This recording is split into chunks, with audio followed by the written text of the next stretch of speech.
Hello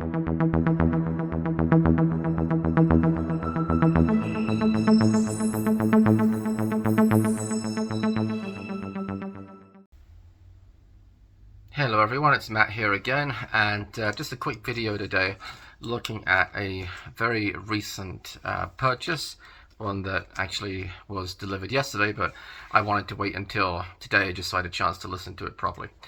And you will no doubt recognize the cover. I'm going to take this out of the sleeve, right there, and here we go.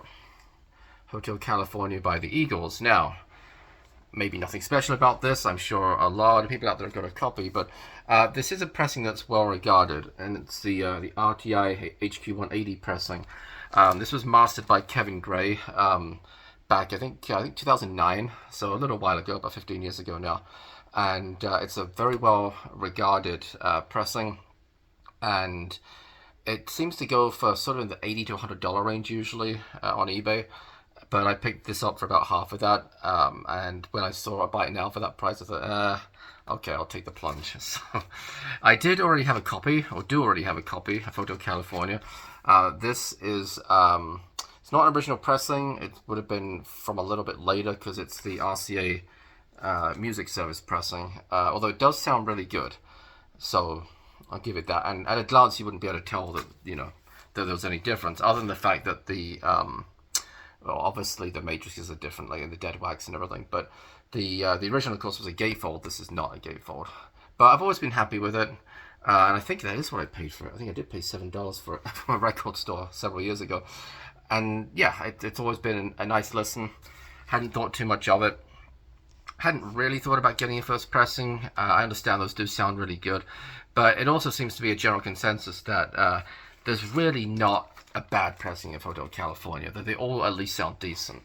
But yeah, I thought I'd grab this just because, again, it is highly regarded and it was a really good price. So let's take a look at it and then I'll let you know my thoughts. So as I mentioned, usually, or the first pressing rather, was a gatefold, and indeed so is this.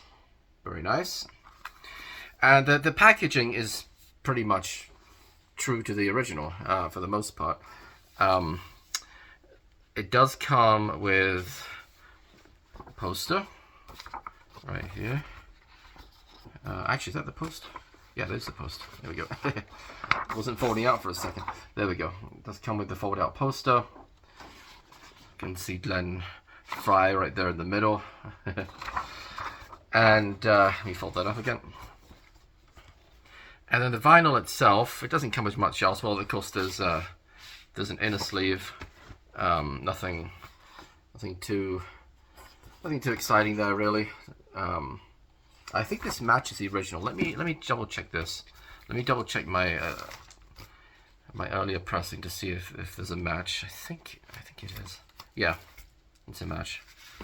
Yeah, I'll just pull that out a little bit. You can see the edge of it. So, okay, the vinyl itself is 180 grams. I didn't see that advertised on the hype sticker. I don't think it is. Well, the fact that it's HQ180 would imply it's 180 grams. But you can tell it's nice, it's heavyweight, thick vinyl. Same label as the original. Now let's get on to the sound. So I've listened to this both with speakers and with headphones, and I came out with slightly different experiences from both. And this is the second time I've recorded this video, because the first time I did it, I'd only listened to it through speakers. And I probably would have kept it like that had I not had a bit of a different experience listening to it through headphones after I made the video. So through speakers, the sound is noticeably punchy. Okay, the bass is really tight and punchy. It's cut louder than the I'm gonna call it the original pressing that I have. Again, I know it's not a first pressing, but just for the sake of simplicity, it's cut louder than the original pressing that I have. And there certainly were a number of sort of wow moments, that kind of made you sit up and be like, oh, okay. Particularly when it came to some of the drums. I mean, you think of like like in Hotel California, like the title track, you've got that little drum roll partway through the song where it's like dum dum dum dum dum like that. I mean that was kind of a sit up and take notice. I was like, man, wow. I mean, I using a subwoofer, as some of you might know, a subwoofer with my my sound setup back there, and that really really was punchy when that kicked in. And it does sound it sounds nice and clean in terms of kind of quality of the vinyl, and you definitely catch things that, or at least I did, that I didn't remember noticing before on my earlier pressing. Just little things here and there, little instrumental touches that maybe were there before but were a bit more buried.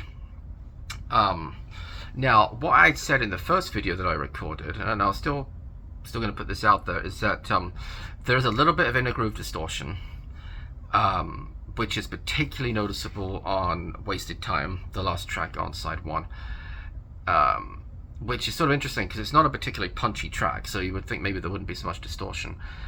I think there's a couple of reasons for this. Number one is that the my original pressing has some inner groove distortion as well. It's just it's not like it's not unlistenable, it's not terrible, it's just it is noticeable compared to the first 2 or 3 songs on particularly side 1 again. And I think the other reason that it might be somewhat noticeable on this Kevin Gray mastered copy is that it's cut louder. So that, I think, is sort of naturally, yes, it's enhancing some good things. Again, some of the little touches, some of the instruments that you don't always pick up quite so readily on the earlier pressings. But it also is highlighting that inner groove distortion. Again, particularly on Wasted Time, but it's there on the last track on side 2 as well.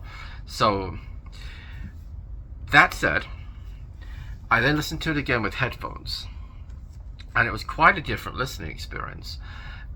Yes, it was punchy and still noticeably louder than my original pressing, and I played my original pressing afterwards as well, just to kind of do a sort of an A/B test, so a bit of a comparison. And this Kevin Gray mastered album is definitely louder. It's much more punchy. You can definitely make out the bass more, and it's a nice listen. I found this fatiguing to listen to, interestingly, when listening to it over the speakers. I did not find that when listening to it with headphones. I found it, and I don't know why. Maybe it's something to do with the subwoofer I'm using. I mean, I don't have it cranked that high, and it's not something I particularly notice with other albums, but again, this is cut a lot louder, so maybe it's to do with that. So I had the, it started to get fatiguing on the ears after a little while over the speakers, just because of how kind of in your face it was. But over headphones, I didn't find that. Now, it's a completely different setup with headphones. My headphones aren't even going through the same amp, because I was using my tube amp, which bypasses. I have a little switch box, so I can either have the audio go out to my regular Sony amplifier, which can go out to the speakers, or I have it go out to my tube amp. So I had it going out to the tube headphone amp. So you kind of get a warmer sound. I don't know if that helped in any way, but yeah, I found it. I thought this is great to listen to over headphones. Again, noticeably louder, but not fatiguing, and it sort of it punched in all the right places. It really did, and I even found that the inner groove distortion, although noticeable, was not as pronounced through headphones. So that was sort of interesting as well. So that does maybe indicate that I could have my subwoofer set too high, but again, I haven't noticed it on other albums. Really, this is the first time I've noticed that. So it could just be, again, related to kind of how hot this has been cut. I'm not sure, but so anyway, would I recommend this?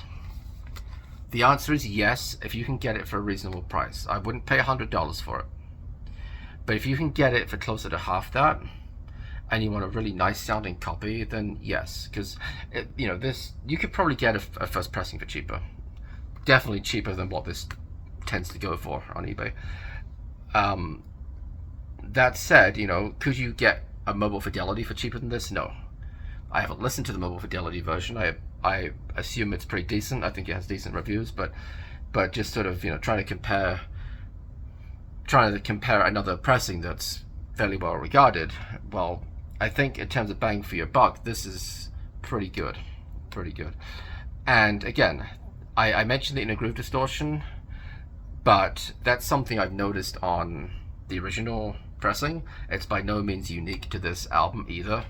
I've noticed it. I tell you where I noticed it the most was I have the Mobile Fidelity pressing of Cyndi Lauper's She's So Unusual, and I found the inner groove distortion on that was horrendous. And mine was a brand new steel sealed copy, and I really found it. But then I played the original pressing, which I don't think I have it anymore, but I had a copy of it, and it was on there too. And so I think probably, you know, Mobile Fidelity, they like to do this, the smiley face EQ. I think sort of them boosting some of those levels maybe kind of artificially enhanced that groove distortion, maybe more than they would have liked.